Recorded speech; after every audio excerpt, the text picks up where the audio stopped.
เจ้าสาวขึ้นเหือแล้วขึ้นเหือไปแล้วเจ้าบ่าวเจ้าสาวทุกคนเลยเอาส่วนละวนอยู่ในเขตนี้นะเขาเจ้าเอาไม้เอายังมายกแบบนี้ได้ผู้กำลังยกแล้วไปพุ่นนี่น้องคนนี้แหละที่เป็นเจ้าสาวนะกำลังขัวอาหารตุก30 ลิตรเต็มตุกเลยพากันย่างขึ้นหาบขึ้นถึงบาทเลยนะเป็นเจ้าสาวเนี่ยเจ้าสาวพากันถือกระผุยแบบนั้นเลยพากันย่างไปตอนนี้ไทยเคยกับพากันล่างไล่กันเข้ามาหอนี้พากันทักทายพากันจูงไปพุ่นเลยสำหรับโมใกล้อีอย่างนี้เขาเจ้าจะขึ้นเหือนบ่ได้ได้อยู่เขตนี้ต้องต้มน้ำฮ้อนลักษณะแบบนั้นได้อยู่เขตนี้เฮ็ดกินแบบนี้เลยเขาเจ้าจะพาลูกพาล้านนั่งกินแบบนี้น่าจะแม่น3 คน4 คนเอาหามเครื่องเสียงกันป้งเครื่องเสียงเครื่องปั่นไฟอยู่ในขั้นตอนต่อสายไฟใส่ได้นี่พากันตอกแบบนี้ผูกแขนในยามกลางคืนโอ้งานนี้พระเจ้าจะอาจจะไปทั้งหมู่บ้านเลยพระเจ้าต้องได้อุ้มลูกอุ้มเต่าพากันฮะ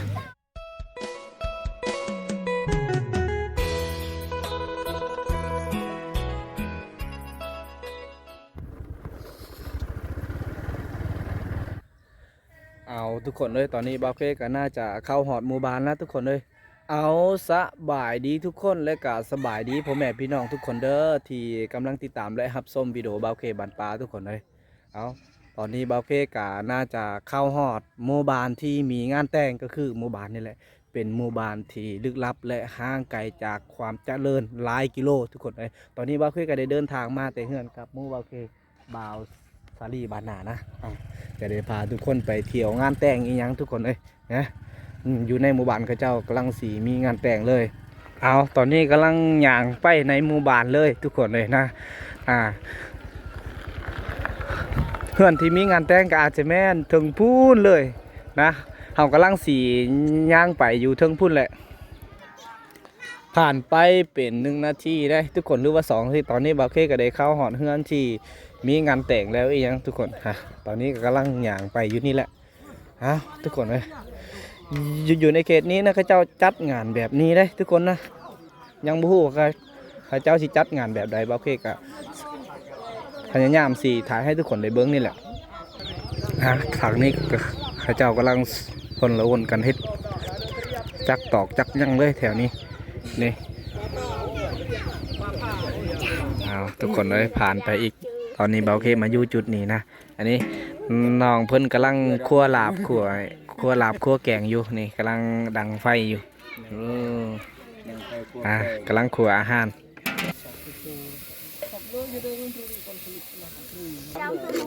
กำลังคั่วกำลังขลุ่นแบบนี้เลยนะนี่แหละ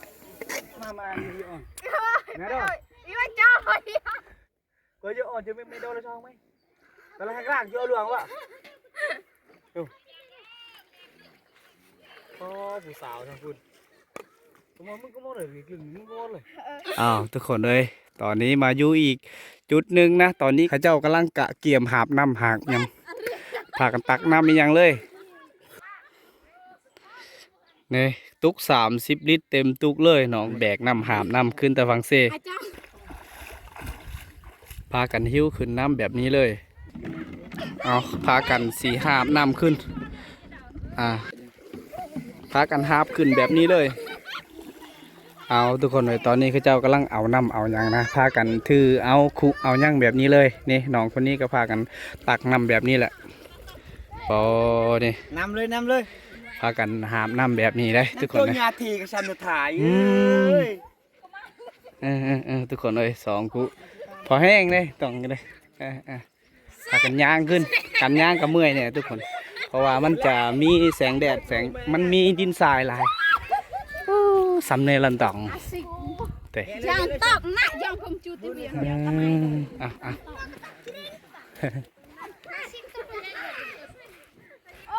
วหมูโอเคได้ทื่อให้ทุกคนเลยไปนี่ได้แล้วเฮ้ย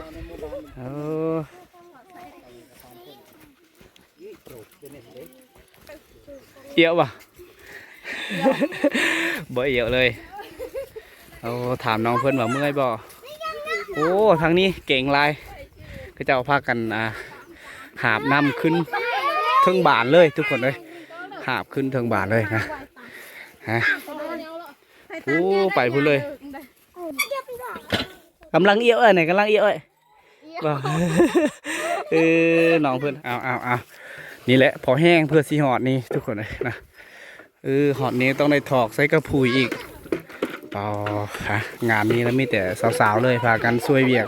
ช่วยงานกะเกี่ยมงานดองงานแต่งนี่แหละพอดีเลยต้องกระตุกจุดพอจุดน้องแม่ใส่หลังจากที่เต็มกระพุยแล้วนะตอนนี้น้องๆเพื่อนกระพาลงเอาน้ำเอาย่างกันเลยตอนนี้เราไทยกระพากันแก่เมื่อเฮือนเลยอันนี้นะ2กระพุยแล้วก็เจ้าจะแก่ไปจนหอดเฮือนนะพากันขับเขื่อนแบบนี้แหละนี่น้องๆนี่ก็พากันลงไปเอาอีกเลยยังเกี่ยวนึ่งคือเจ้าได้เปล่าทุกคนเลยนี่น้องๆสาวๆอยู่ในหมู่บ้านนี่แหละทุกคนเลยโอ้โบ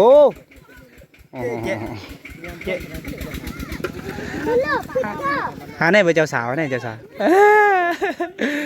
ทุกคนเลยหยอกน้องเพื่อนเป็นเจ้าสาวน้องเพื่อนก็ถือคุคือกันเลยคุน้อยเลยทุกคนเลยคุน้อยเลยโอ้ไปนี่พากันใส่งานกันแบบนี้ทุกคนเลยนี่เอาตอนนี้ข้าเจ้าไปเอาอีกรอบ2ได้ทุกคนเลยเป็นรอบ2เลยพากันถือกระพุยแบบนั้นเลยยกกระพุยแบบนั้นนะพอแห้งทุกคนเพื่อสีหอดนี่นะขึ้นแต่ฝั่งพอแห้งแบบนี้พากันย่างไปพากันย่างขึ้นนี่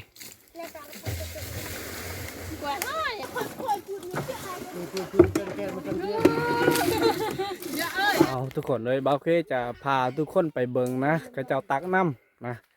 สาวๆในหมู่บ้านนะคนที่ขับไส้แต่งอยู่โคกินอยู่ในเฮือนกำลังสิบีงานแต่งอะไรแต่ว่าตอนนี้กระเจ้าก็พากันตักน้ำตักยังนี่แหละพากันถือรถไถกระผุยอีกยังเลยนี่เห็นไหมตอนนี้บ่าวเคกาสีย่างเข่าหมู่บ้านคือเก่าทุกคนเลยทุกคนเลยตอนนี้กับบ่าวเคก็ได้ขึ้นหอดหมู่บ้านนะนี่มาเข่าปุ๊บหยดบอนเฮือนที่มีงานแต่งนี่แหละตอนนี้มาหอดนี้ได้พอเพิ่นกำลังแต่งยูโคกินกำลังแกงอาหารนี่อย่างเลยนี่กำลังปรุงกำลังใส่หมากพริกอีกอย่างแล้วตอนนี้นี่ทางนี้กำลังปิ้งซีนเลยกำลังปิ้งซีนปิ้งอย่างอากาศก็มันจะแดดแน่หน่อยนึงเลยมื้อนี้เป็นมื้ออากาศร้อนเลยนี่น้องคนนี้แหละที่เป็นเจ้าสาวนะทุกคนเลยนี่แหละน้องเพิ่นกำลังยัง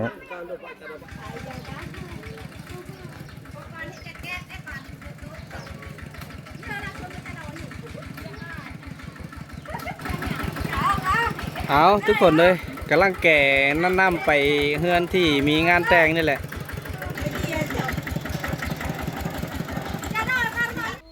ทุกคนเลยผ่านไปเป็น 4-5 นาทีหรือว่า1 ชั่วโมงเลยพอมาฮอดชั่วโมงนี้กันน่าจะแม่น12 โมงหรือว่า1 โมงตอนนี้ไทยเคยก็พากันลังไล่กันเข้ามาแต่หมู่บ้านหมู่บ้านอันนั้นเลยทางเมืองไซโปนเลยทุกคนเลยนี่ตอนนี้เขาเจ้าก็พากันถืออีหยังพากันหิ้วอีหยังเลยพากันถือหมูถือหยังถือหมูถือไก่ตามเบิ้งนะตามปกติงานแต่งนี่แหละทุกคนเลยอยู่ในเขตนี้กำลังย่างขึ้นเลยอันนี้แมนคนทั้งฝ่ายเจ้าบ่าวหรือว่าคนทั้งฝ่ายไทยเคยเลยเขาเจ้าก็พากันย่างขึ้นแต่พังเซแบบนี้พากันหิ้วหมูหิ้วหยังแบบนั้น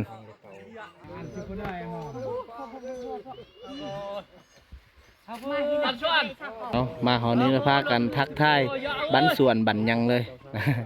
พากันบันส่วนเลยอันนั้นคือควายนะอันนี้ก็ขาดบ่ได้คือกันทุกคนเลยควายเขาเจ้าจะจำฮีดจำคล้องนั่นแหละงานแต่งอยู่ในเขตนี้มันก็ต้องมีควายถ้าว่าบ่มีควายก็ต้องมีงัวนี่เขาเจ้าก็พากันจูงแบบนี้เลยทางไทยเคยได้ขึ้นมาหอดก็ต้องได้พักพรบ่อนห่มบ่อนเย็นนี่ก่อนมานั่งอยู่บนเตียงนี่แหละนี่เป็นคนทั้งฝ่ายไทยเคยเลยอันนี้มันไก่พระเจ้ามาเก็บเมียนใส่ทงใส่ยังแบบนี้มันน่าจะลายโตอยู่ได้ตามเบิ้ง พากันจูงไปพุ่นเลยอันนี้คือควายที่เขาเจ้าอยากเฮ็ดของประเพณีหั่นแหละมันต้องมีได้ผู้เฮือนงานแต่งก็อาจจะแม่นอยู่จุดนั้นเลยทุกคนเลยเอาตอนนี้ทางผู้รักผู้ใหญ่ทางฝ่ายเจ้าบ่าวหรือว่าทางฝ่ายเคยก็เจ้ากะพากันหิวหมูหิวไก่เข้าไปเฮือนทางฝ่ายเจ้าสาวนะเฮือนที่มีงานแต่งให้แหละทางข้าเจ้าก็น่าจะเดินทางมาแต่ผู้หมู่บ้านน้องกบอยู่กับติดกับเมืองเซโปนเลยต้องได้ข้ามทางข้ามเซข้ามห้วยห้องของบึงยังเพื่อสิหอดจุดนี้เลยนี่แหละอันนี้แมนวัยรุ่นทั้งฝ่ายเจ้าบ่าวหรือว่าหมู่เจ้าบ่าวเลยทุกคนนี่อันผู้หยางก่อนนี่แม่นเจ้าบ่าวเลยนี่ผู้หยางก่อนใส่หมวกนี่ทุกคนอันนี้คือเจ้าบ่าวเลยเขาเจ้ากับผ้ากันยางเข้าในเฮือนที่มีงานแต่งขอย้ำเลยทุกคนเลยอันนี้แม่นหมู่เจ้าบ่าวนะผู้ใส่หมวกยางก่อนแล้วแม่นเจ้าบ่าวเลยนะนี่เขาเจ้าผ้ากันอย่างแบบนี้เลยยางเข้าไปในเฮือนนั่นแหละทางพุ่นก็น่าจะเขาเจ้ากับส่วนระบนกันกินเหล้ากินเบียร์อีกอย่างเลยนะนี่คืองานแต่งฮิตของประเพณีอยู่จุดนี้มันจะเกิดขึ้นแบบนี้เลยนะอย่างที่ทุกคนได้เห็นแบบนี้แหละทุกคนเลยพอมาฮอดเฮือนที่มีงานแต่งนะตอนนี้คนทั้งฝ่ายเคยทั้งไทยเคยแล้วก็เจ้าพากันมานั่งโต๊ะนั่งตั้งแบบนี้พากันกินข้าวกินอย่างได้เพราะว่าเขาเจ้ากับมาสวยเนี่ยนะนี่อันนี้คือหมู่เจ้าบ่าวเลยเขาก็พากันนั่งแบบนี้แหละพอมาหอดเฮือนแล้วเขาเจ้าจะวางไว้แบบนี้เลยสำหรับเขตนี้นะสำหรับหมู่ใกล้อีอย่างนี้เขาเจ้าจะขึ้นเฮือนบ่ได้ได้อยู่เขตนี้ต้องได้วางอยู่ตารางเฮือนแบบนี้ส่วนเทิงเฮือนแล้วก็เจ้าพากันล่มเรื่องหีดเรื่องของอียังตามประเพณีของคนชนเผ่าและทุกคนเลยนี่น้องเพิ่นล่ะกำลังเอาน้ำไปเสิร์ฟน้ำเดิงเอาปลวกบ่เรื่องเอาปลวกตะม้อยบ่เอาพากันไปเสิร์ฟน้ำให้คนทั้งฝ่ายเคยพากันถือน้ำอียังพากันเอาน้ำไปเสิร์ฟคนที่นี่แหละน้องคนนี้แหละที่เป็นเจ้าสาวที่กำลังจะมีงานแต่งเกิดหรือว่าที่กำลังจะพาให้เกิดขึ้นงานแต่งอยู่จุดนี้ก็คือน้องคนนี้แหละทุกคนเลยอันนี้แมนผู้สาวเลยจ่าโดยเชื่ออยู่อันนี้มันกระเจ้ากับกำลังต้มน้ำห้อนแต่ว่าตอนนี้น้ำก็น่าจะหอนแล้วได้นี่กระเจ้าก็พากันปิ้งไส้และก็ซีนไฟก็กำลังลุกพอดีเลยแถวนี้เขตนี้เขาเจ้าจะมาทำอยู่คั่วกินอยู่จุดนี้เลยแบบนี้เลยลักษณะการปิ้งกันยังก็ต้องแบบนี้แหละอันนี้เขาเจ้าจะมากังผ่าบัตรไว้แบบนี้ทุกคนกังผ่าบัตรไว้แล้วบอนที่เขาเจ้าแต่งอยู่คั่วกินในย่ามมื้ออื่นเลยหรือว่าในช่วงตอนเช้ามื้อนี้เลยมันน่าจะแม่นจุดนี่แหละบอนที่จุดเขาเจ้าเฮ็ดอยู่เฮ็ดกินนี่มันน่าจะมีเคี่ยงมียังครบสุดเลยแถวนี้เอาทุกคนเลยเนี่ยงานนี้มันน่าจะเกิดขึ้นแบบนี้เลยพ่อเพิ่นเมานะเพิ่นเมาแล้วเขาเจ้าจะหามมาให้พ่อเพิ่นนอนอยู่จุดนี้เลยทุกคนเลยเอาผ่านไปเป็น5-6 นาทีได้ทุกคนเลยตอนนี้นะบ่าวเคก็จะลง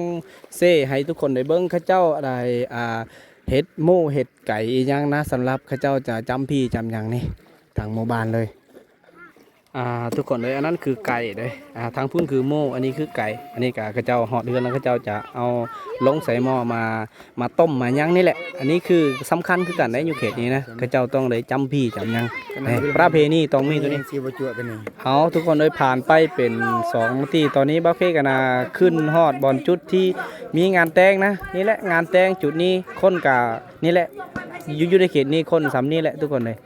คนอาจจะสีบ่หลายปานใด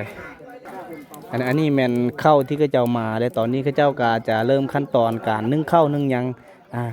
มาเข้ากันจะแหลกแล้วทุกคนเลยอันนี้กำลังต้มอาหารที่บว่าสิเป็นไก่หมูอีกอย่างไรเขาเจ้าก็ใส่สำหรับเฮ็ดฮิตของประเพณีต้องได้มีหมูไก่อยู่ในเขตนี้ทุกคนเลยอันนี้เขาเจ้าก็น่าจะต้มนะยังบ่ทันได้สุกอยู่ไฟก็กำลังลุกอยู่เขาเจ้าก็ขึ้นมาแต่น้ำเซ่ปุ่นแหละส่วนทางพุ่นแม่นเจ้ากำลังขัวอาหารกำลังแต่งอยู่ขัวกินได้ทุกคนเลย ทางพุ่นเลยทางนี้แม่นกำลังนึ่งข้าวข้าวก็เริ่มออกแล้วนะกำลังสีสุกเลยตามเบิ้งนะส่วนทางพุ่นแม่นกำลังต้มอาหารต้มนั่ง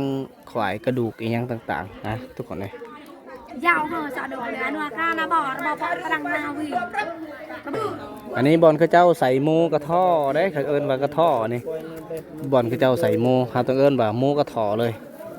ทุกคนเลยเขาเจ้าจะใส่แบบนี้นะอยู่เขตนี้เมืองเซโปนนะเขาเจ้าต้องในมีแบบนี้นะไฟกำลังลุกแห้งเลยหมูไก่ก็กำลังจะเริ่มสุกงานแต่งอยู่ในเขตนี้นะเขาเจ้าจะได้คุดแบบนี้นี่แบบนี้เลยอย่างที่ทุกคนได้เห็นนี่แหละ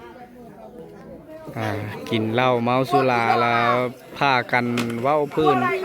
อีกอย่างนั้นนี่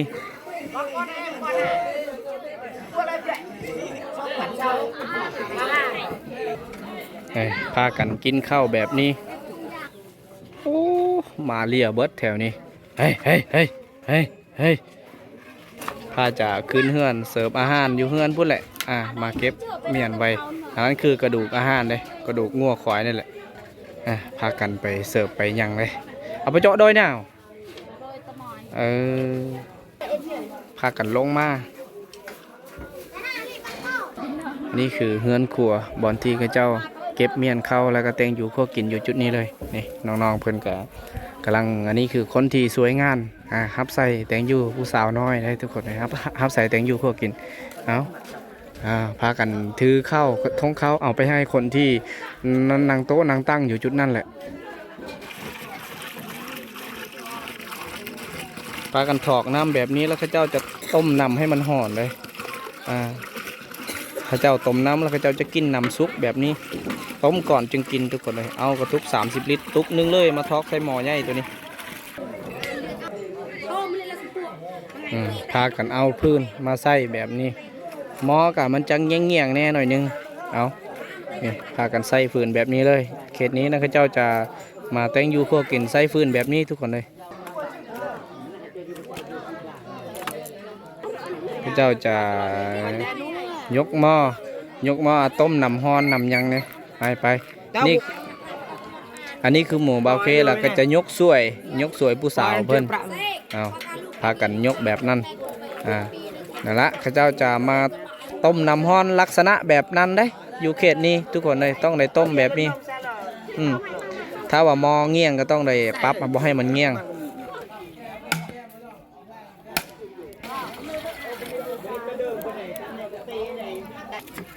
กำลังเห็ดไหม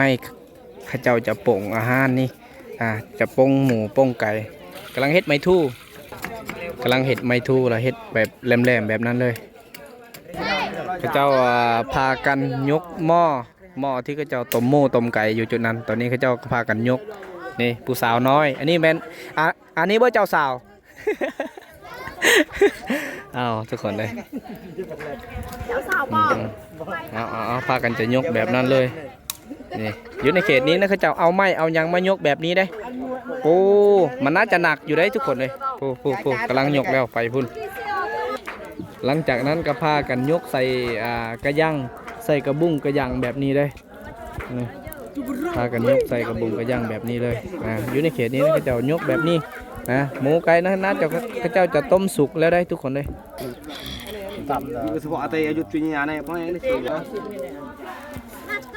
โอ้ยข้าเจ้าพากันส้นละวนกันแบบนี้เลยนะทุกคนเลยนี่คือผู้สาวน้อยเลย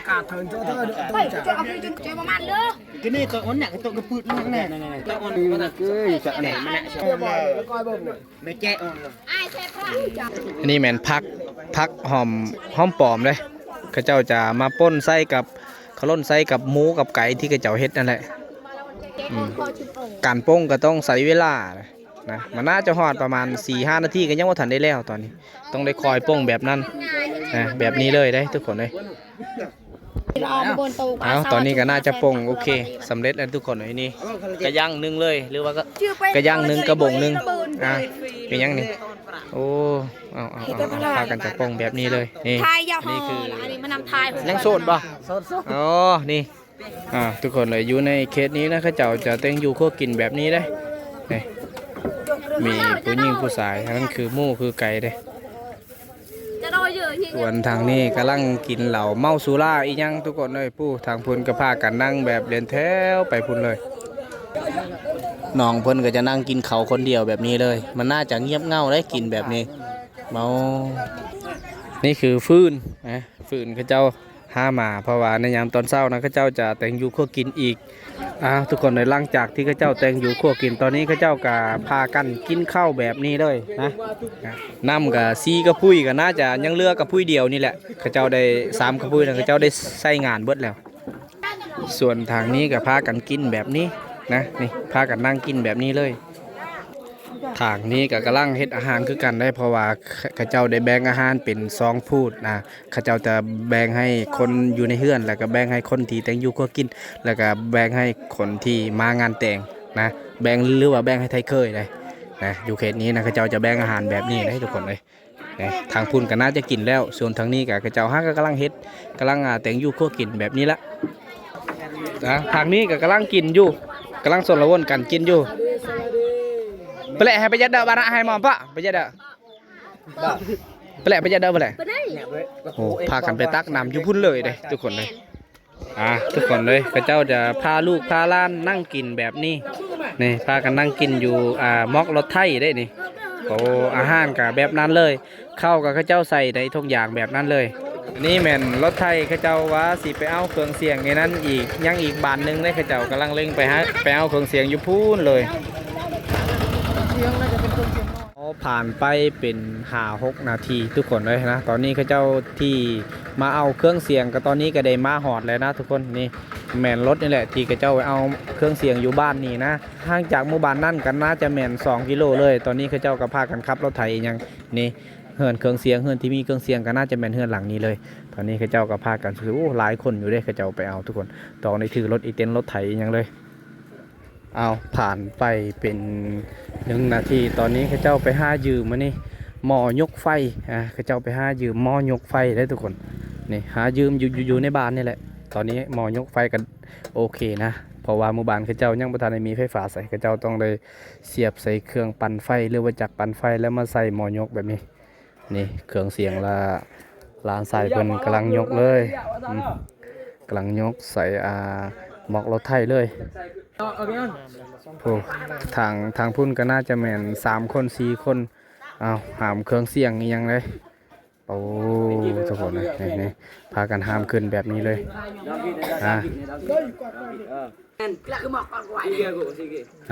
พากันเก็บเมียนสายฟอกสายไฟอีหยังนี่เครื่องเสียง2 หน่วยก็แต่ว่า4 ดอก 15เอาตามนั้นแหละทุกคนเลยเวลาตอนนี้ก็ประมาณ18 โมงเกือบครึ่งเลยเขาเจ้าก็พากันไปเอาเครื่องเสียงอยู่บ้านนี่ขอย้ำเลยทุกคนเลยห่างจากหมู่บ้านนี้ไปหาหมู่บ้านที่กำลังมีงานแต่งก็ถือว่าหลายกิโลอยู่ได้ทุกคนเลยนะเอาเกือบฮอด280 กิโลพุ่นเอา2 กิโล2 ลัก 800 เมตร ประมาณนั้นเลยทุกคนเลยตอนนี้เขาเจ้ากำลังกะเกียมปิดไฟอีกอย่างพากันพักเสือกอีกอย่างเลยนี่บาวซารี่บานหน้าคนพากันติดรถไถแล้ววันนี้เขาเจ้าจะแก่เมื่อแล้วได้ทุกคนนะนี่แหละพากันค่อยขับเคลื่อนแบบนี้เลยเครื่องเสียงก็น่าจะแมน2 หน่วยนี่แหละอาจจะแมน4 ดอกเลยกำลังเดินทางกำลังลุยนะมุ่งหน้าเข้าสู่หมู่บ้านที่มีงานแต่งกันแล้วทุกคนเลยนี่มาเด้อตะแรงเด้อรถไถเครื่องเสียงพากันบึ้นผู้เลยสะพังห้วยจุดนี้ผู้พากันบึ้นแบบนั้นเลยเด้เอาได้ทุกคนเลยผ่านไปเป็น 7-8 นาทีตอนนี้เขาเจ้าก็ได้แก่เครื่องเสียงจนฮอดหมู่บ้านหรือว่าจนฮอดเฮือนที่มีงานแต่งตอนนี้เขาเจ้าก็พากันติดตั้งหรือว่าพากันป้งเครื่องเสียงหรือว่าป้งลำโพงไว้แบบนี้เลยแล้วก็เจ้าก็พากันไปเอาเครื่องปั่นไฟอีกเลยตอนนี้คือเครื่องปั่นไฟเขาเจ้านะตอนนี้เขาเจ้าก็กำลังเริ่มกะเกี่ยมติดตั้งแล้วอยู่ในขั้นตอนต่อสายไฟนี่ พากันต่อแบบนี้เลยพากันย้ายอีเต้นหรือว่าย้ายรถไทยอหยังเขาเจ้าสีมาจอดอยู่จุดนี้อีกกำลังติดตั้งเลยช่วงนี้กำลังติดตั้งเครื่องปั่นไฟมาเสียบจะมาเสียบกับจักรรถไทย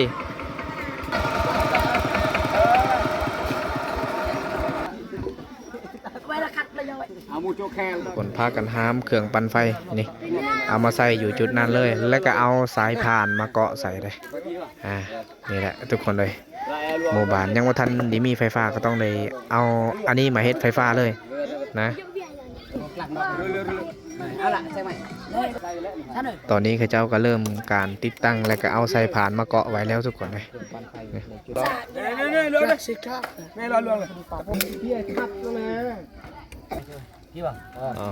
ทุกคนเลยเราต้องได้โยกนะต้องหาไม้ขอนี้ยังมาตอกมาตีแบบนั้นถูก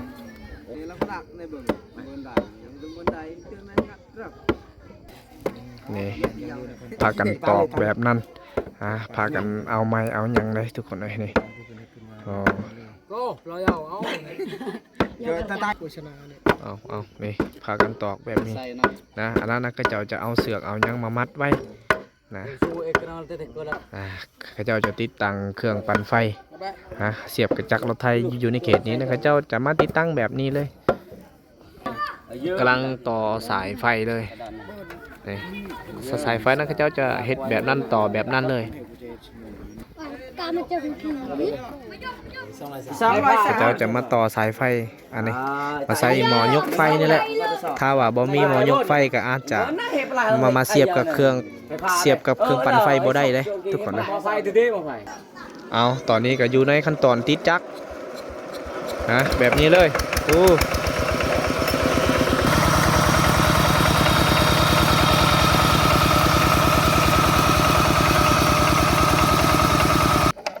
จะติดรถไทยเป็นรอบที่2เลยร้องเบิ้งทุกคนเลยนะตอนนี้ก็พากันติดเป็นรอบที่2เอายังบ่ทันได้ติดคือเจ้าวะทุกคนเลยทางนี้ก็กำลังลิ้นมักกะลอกอีกยังอยู่ทางพูนก็อาจจะมีผู้สาวเข้ามาลิ้นมักกะลอกได้ทุกคนเลยอันนี้คือกรุงไก่หรือว่ามักกะลอกนี่แหละนี่เป็นอายยายเฮาที่นี่มี 2-3 คนเป็นแม่มักกะลอกนี่แหละ2 มื้อ 2 คืนได้ทุกคนเลยบ่ได้เมื่อบ้านเลย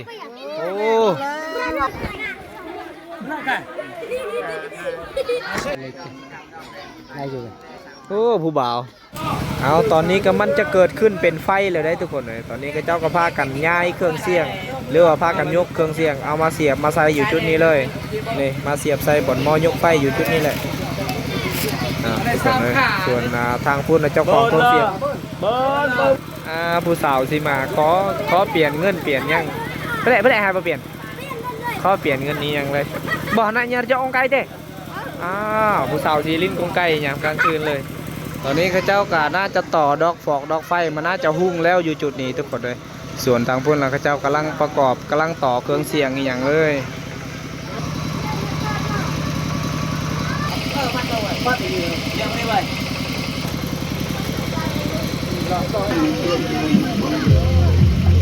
เอาผ่านไปเป็น20 นาทีนะตอนนี้เจ้าบ่าวเจ้าสาวก็พากันลงมาเตื้อนข้าเจ้าจะมาผูกคอต่อแขนในยามตอนเช้าผูกคอต่อแขนในยามกลางคืนทุกคนเลยโอเคกันจะนะข้าเจ้าก็น่าจะนั่งแบบนี้เลยนี่อันนี้เป็นบอลข้าเจ้าจะผูกแขนในยามกลางคืนทุกคนเลยอันนี้เป็นขั้นตอนผูกแขนในยามกลางคืน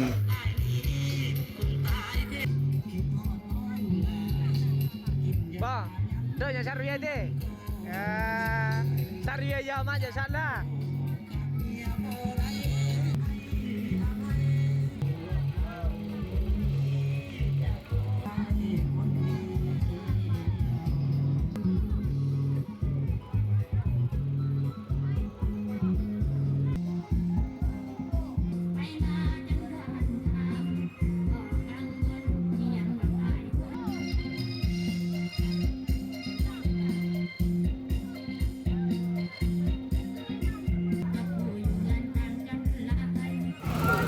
ทุกคนเลย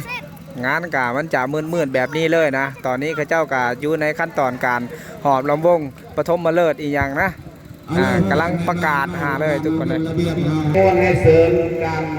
พัฒนาสร้างสรรค์เว้นทำลายแบบนั้นแบบนี้บ่ได้เพราะว่าแบบนั้นในบ้านเรา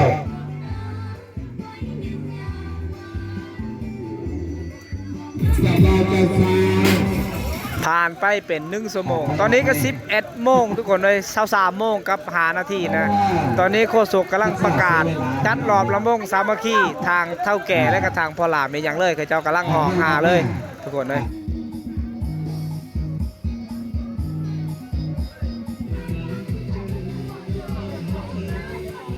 สบายดีอีกเทื่อนึงแล้วก็เรือว่าสบายดีเป็นมือที่ซ่องเลยมือนี้ทุกคนนะตอนนี้เบ้าเคกเข้าอยู่ในงานแต่งจุดนี้เลยนะตอนนี้เบ้าเคกำลังเดินทางอีกครั้งนึงมาแต่หมู่บ้านเบ้าเคเลยทุกคนเลยนะสำหรับอาหารต่างๆนะข้าเจ้าได้เฮ็ดได้แต่งอยู่ครัวกินแล้วทุกคนเลย นี่อายเพิ่นกำลังแต่งอยู่ครัวกินอยู่จุดนี้เลยอันนี้มันหมอแกงอาหารได้ทุกคนเลยสำหรับ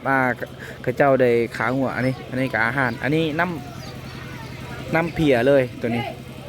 อันนี้คือเครื่องปั่นไฟกำลังทำงานเลยตอนนี้นะทุกคนเลยข้าเจ้าได้เฮ็ดตั้งแต่กลางคืนเมื่อวานนี้นะตอนนี้ผู้สาวกำลังเอาอาหารอยู่ในชุดนี้กำลังจีเสิร์ฟคนที่มางานนี้นะทุกคนเลยเดาในเรื่องใช่ป่ะอลิมันเดาโมบ่ฮะขวายเลยน้องคนว่าตะเรียคือขวายนั่นแหละทุกคนตอนนี้ข้าเจ้ากำลังสิไปเสิร์ฟคนที่แต่งอยู่กำลังเสิร์ฟคนที่กำลังนั่งโต๊ะอยู่ในจุดนั้นเลยกำลังถือซองถ้วยอย่างอันนี้คือเครื่องเสียงข้าเจ้าลำโพงนะดอก15เบิดเลยถูกกำลังสิเสิร์ฟโอ้มันน่าจะแมนสีไปขึ้นเทิงเฮือนได้ตัวนี้น่าไปเสิร์ฟคนอยู่เทิงเฮือนเลยเอาจังไรบ้านี้อันนี้เมนบอลข้าเจ้าเฮ็ดซีนหรือว่าบอลข้าเจ้าขัวซีนเลยอยู่จุดนี้ข้าเจ้าเอาใบไม้อีหยังข้าเจ้ามาป้องมาวางไว้จุดนี้อันนี้ข้าเจ้ากำลังกินข้าวแบบนี้เลยนะอยู่เขตนี้นะสำหรับแม่ยิ่งนะข้าเจ้ากินลักษณะแบบนี้เลยทุกคนเลยได้พ่อน้องๆเพื่อนที่ได้ณรั่วชะดาวในเพื่อนบ่ปลาตัวผู้สาวฮักกระตือนนอนวะเนี่ยตะมันเต้ปลาตัวผู้สาวอยู่ในหมู่บ้านนี่แหละเชิญรวมกันพี่น้องเลยให้เชิญรวมกันผูกคอต่อกันทุกคนเลยข้าเจ้าจะผูกแขนในยามตอนเช้าเลยนะหลังจากที่ข้าเจ้าผูกแขนข้าเจ้ากาสีใบทรงนางหรือทรงเจ้าสาวไปยุ่งเงินเจ้าบ่าวทุกคนตอนนี้ข้าเจ้าจะกำลังกาเกี่ยมพิธีการผูกแขนเลยการเวลาเราสร้างครอบครัวใหม่ให้สมบูรณ์สุขสันต์วันเวลาให้การเมื่อกี้ให้สวยได้พัฒนาจะดำเนอแปลชัดเวียนเพลงทุกคนตอนนี้มันน่าเจ้าสาวก็น่าจะลงมาเตะเฮือนแล้วเจ้าบ่าวและเจ้าสาวแล้วก็พากันนั่งอยู่จุดนี้เลยแล้วก็เจ้าจะมาผูกแขนนี้ยังอยู่จุดนี้เลยทุกคนเลยนี่บาเป้ก็จะนั่งให้ทุกคนได้เบิ่ง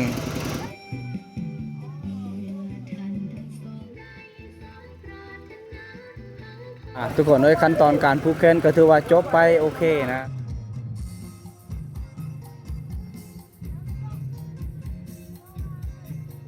เอาทุกคนเลยตอนนี้ข้าเจ้ากันน่าจะฟ้อนลำวงในยามตอนเช้ากันถือว่าโอเคนะจบไปทุกคนเลยแล้วกันอยู่ขั้นตอนการส่งนางเลยตอนนี้ผู้ยาก้อนนี่มันต้องแม่นพอลามเลยได้ตอนนี้ข้าเจ้าก็พากันย่างไปทุกคนเลยย่างไปอยู่เฮือนย่างไปอยู่เฮือนเจ้าบ่าวนะอยู่ในเขตนี้นะข้าเจ้าต้องได้มีพอลามพอย่างเลยผู้ย่างติดกับพอลามน่าจะแม่นเจ้าบ่าวย่างกำลังเจ้าบ่าวแล้วน่าจะแม่นเจ้าสาวเลยโอ้ข้าเจ้าก็พากันย่างแบบนี้เลยนี่ทุกคนเลยโอ้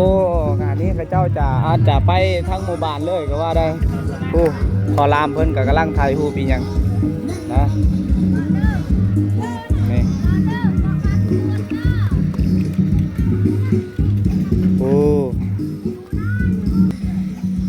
เจ้าหน้าตะยางไปลงเซ่พุ่นแหละทุกคนเลยนะเบาเคจะย่างตำลัง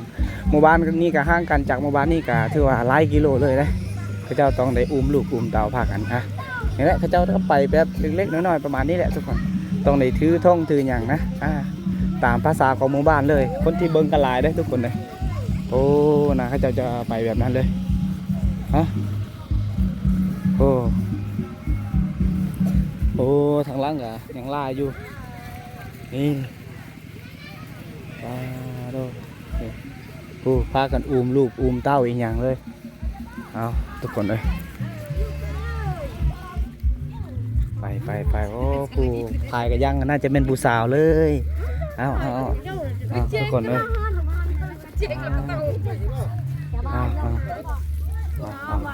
ไปกล้วยเปาะนั่นใช่ในมัมนี่ตอนไหนลงทางนี้สง่ายแล้วต้นกล้วยเปาะนะตอนไหนลงทางนี้เลยนะคอยย่างคอยไปแล้วทุกคนทางพุ่นนี่ผู้เฒ่าผู้แก่ต้องมีธงมีหยังแต่เราชูอังโต้ยครับเอาตามภาษาเยอะเจอเขากะสีไปส่งนางคือกันเลยทุกคนเลยห่างกันจากหมู่บ้านนี้ก็คือว่าเลยขอย้ำเลยลากหลายกิโลอาจจะฮอด10-20 กิโลพุ่นนะทุกคนเลยตอนนี้ก็ยังสีคามเหือในจุดนี้อีกตอนในโลกฮอดทาน้ำละยังสีขี้เหือขี้หยังเลยเป็นงานที่แปลกๆเลยที่บ่าวเคได้ถ่ายให้ทุกคนได้เบิ่งนะเป็นงานที่ทรงนางเลยก็ต้องได้ขึ้นเหือขึ้นรถอีกอย่างรถอันนั้นแต่แม่นเขาเจ้าจะจอดอยู่ฝั่งพุ่นเลยทางนี้อยู่นี่มันก็จะตรงในขามด้วยเหือนี่แหละมาหอนี่ก็ต้องได้หาเหือทาคนนี่ยังถึงพุ่นก็น่าจะแม่นเต็มอยู่ทางหมู่บ้านลงมาเบิ่งเลยอันนี้เขาเจ้าต้องเอิ้นว่างานทรงนางอยู่ในเขตชนบทอยู่ในสปป.ลาวเลยสำหรับพอลาวมันต้องได้ถือต้องได้เอาแพตลองยังมาพันแอวยังประมาณนี้แหละทุกคนได้อยู่ในเขตนี้เขาเจ้าได้เฮ็ดแบบนี้เลยเขาเจ้าต้องได้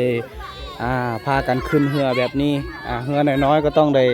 ขามเหือเถื่อละ4-5 คนอันนั้นแม่นเสื้ออันนั้นแม่นผ้าห่มอีกยังอยู่ในเขาเจ้าก็ใส่ในกระสอบกระเป๋าอะไรทุกคนเลยโอ้เหือลำเดียวเขาเจ้าน่าจะข้ามฟังนี่เลยข้ามไปฟังพุ่นละขึ้นจุดนั้นน่าจะแม่นเขาเจ้าจะจอดรถอยู่จุดนั้นเลยพุ่นจะข้ามไปฟังพุ่น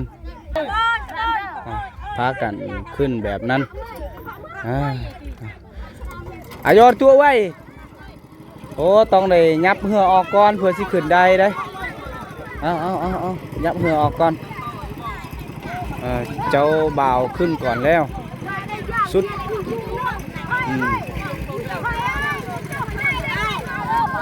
เอาตอนนี้น่าจะซุกเหือออกแล้วเจ้าสาวขึ้นเหือแล้วขี่เหือลำเดียวสามารถขี่ได้หลายคนเลยเจ้าก็น่าจะขึ้นเหือแล้วทุกคนเลยเอาชี้เลยเฮกละอ่อนปะสามารถถือได้เลยสำหรับไปพัดน้อยๆแต่สามารถขับเคลื่อนเจ้าพากันขึ้นเหือไปแล้วเจ้าบ่าวเจ้าสาวทุกคนเลยไปเอานี่ขึ้นเหือบ่ได้เพิ่นมันน่าจะเปียกสิ้นหมดแล้วทุกคนเลยเอาส่วนละวนอยู่ไปนี่มันน่าจะแม่นครับขึ้นไปอยู่เทิงพุ่นได้ทุกคนเลยข้ามไปฟังพุ่นนะเอาไปตอนนี้เขาเจ้าก็ทรงนั่งด้วยทางเหือเลยเอาขั้นตอนในการทรงนั่งก็ถือว่าโอเคตอนนี้เขาเจ้าก็พากันขี่เหือไปพูนแล้วนี่เป็นถ้าว่าอยู่ในเขตนี้นะทุกคนเลยพากันเอาลูกเอาผัวห่างกันจากหมู่บ้านก็ต้องได้ข้ามซีขับรถอย่างนี้ก็ต้องได้พากันขี่เหือหลังจากลงจากเหือก็น่าจะแม่นขี่รถและอยู่เทิงพุ่นนะเพราะว่าหลายกิโลนะเขาเจ้ากับบ่ได้ยากเลยทุกคนเลยนะนี่คนทางหมู่บ้านลงไปเบิ่งเลย